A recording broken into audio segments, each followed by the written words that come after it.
Emwemu kabonero kalungi wadde sike twabadde twagala obubonero busatu naye embeera ebadde mu game nti twakonsidinze mu kusooka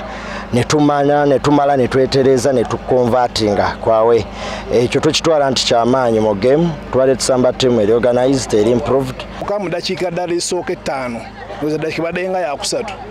ate era plan yaffe omupiira twali tugutegese bwe gutyo tisooke tubanyigirize